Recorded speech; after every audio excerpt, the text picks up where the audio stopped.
नमस्कार आदाब। न्यूज़ 5 जमशेदपुर में आपका इस्तकबाल।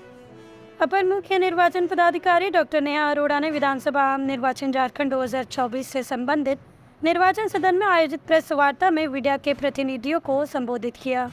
इस दौरान उन्होंने बताया कि पहले चरण के लिए कुल 805 लोगों ने नामांकन किया है, जिसमें सबसे ज्यादा जमशेदपुर पूर्वी एवं पश्चिम से थे। वहीं आदर्श आचार संहिता उल्लंघन में अब तक 19 प्राथमिकी दर्ज हुए हैं। इसके अलावा 57 करोड़ 66 लाख रुपए की अवैध सामग्री और नकद भी जब्त किए गए हैं। अपर मुख्य निर्वाचन पदाधिकारी डॉक्टर नेहा अरोड़ा ने कहा है, विधानसभा चुनाव के दौरान राजनीतिक दलों और प्रत्याशियों द्वारा किसी की भावना को आहत करने वाले बयान से बचना चाहिए। ऐसे बयान आदर्श आचार संहिता का उल्लंघन है। इसके खिलाफ प्राथमिकी दर्ज कर कार्रवाई होगी। उन्होंने कहा कि इस संबंध में पूर्व में ही एडवाइजरी जारी की जा चुकी है।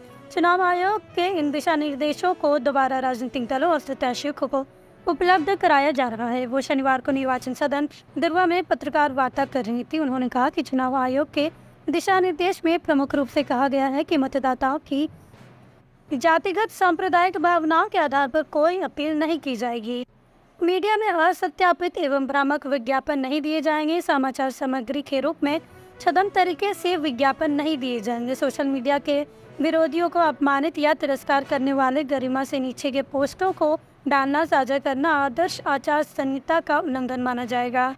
उन्होंने बताया कि प्रथम चरण में 43 विधानसभा क्षेत्रों में कुल 805 नामांकन दर्ज किए गए हैं। उनमें सर्वाधिक 32 नामांकन पूर्वी एवं पश्चिमी जमशेदपुर में हुए। वहीं सबसे कम नामांकन सिमरिया और खूंटी में 11 दर्ज किए गए हैं। वहीं आदर्श आचार संहिता उल्लंघन के खिलाफ अब तक 19 प्राथमिकी दर्ज कर कार्रवाई की जा रही है। दूसरी ओर आदर्श आचार संहिता लागू होने के बाद से अब तक राज्य में 57 करोड़ 66 लाख की अवैध सामग्री और नकदी भी जब्त की गई है। था तो total number of nominated candidates की संख्या 805 है। सबसे ज्यादा number of nominated candidates Jamshedpur east में 32 और जमशेदपुर वेस्ट में 32। सबसे कम नॉमिनेटेड कैंडिडेट की संख्या सिमरिया में 11 और खूंटी में 11। सीजर की फिगर्स हैं। सीजर अभी तक टोटल एजेंसी का सीजर है 57 करोड़ 66 लाख, जिसमें सबसे ज्यादा स्टेट पुलिस डिपार्टमेंट का सीजर है 47 करोड़ 3 लाख।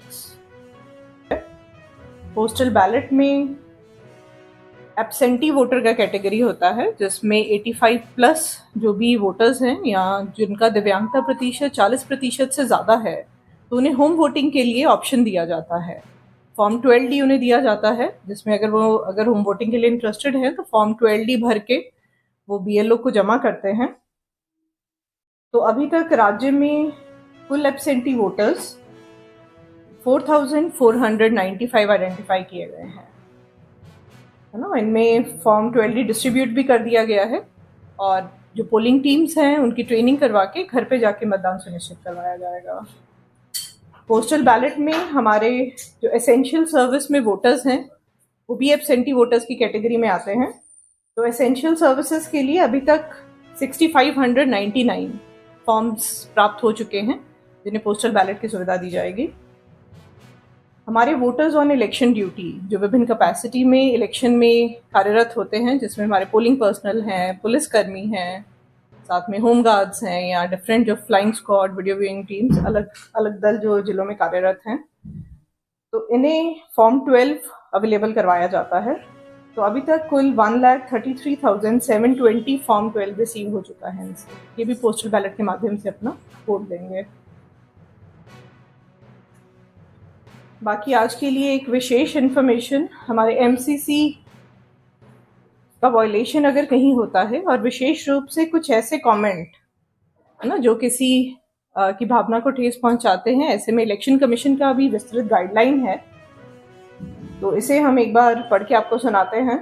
तो ये मेनली अगर राजनीतिक दल और उम्मीदवारों को किसी भी तरह का इस तरह से बयान से परहेज करना है जिससे महिलाओं के सम्मान और प्रतिष्ठा के प्रतिकूल माना जा सकता है ना। इसके साथ और भी काफ़ी सारी एडवाइजरीज हैं जो पॉलिटिकल पार्टीज को दी गई हैं कि मतदाताओं की जातिगत सांप्रदायिक भावनाओं के आधार पर कोई अपील नहीं की जाएगी।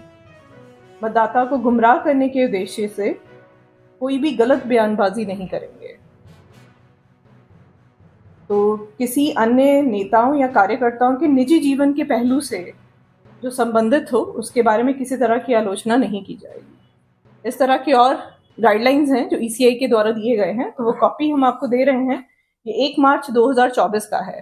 तो ये एडवाइजरी यहाँ CO ऑफिस के द्वारा भी सभी पॉलिटिकल पार्टीज और जो नॉमिनेटेड कैंडिडेट्स हैं उन्हें अवेलेबल करवाया जाएगा, ताकि वो भी सब इसके बारे में जानकारी रखें, क्योंकि कुछ भी इसका उल्लंघन होता है तो वो MCC वायलेशन का मामला बनेगा और उनके विरुद्ध कार्रवाई की जाएगी।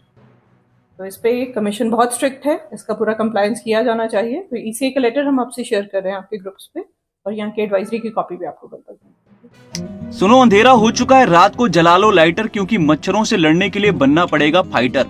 मगर आपको न लाइटर जलाने की जरूरत है और ना ही फाइटर बनने की, क्योंकि आपके घर और जिंदगी को रोशन करने के लिए सिर्फ एक भरोसेमंद नाम बैटरी बाजार ही काफी है, जहां आपको बाइक से लेकर ट्रैक्टर तक की हर क्षमता की बैटरी मिल जाएगी, वो भी वाजिब दाम और आसान मासिक किस्तों पर।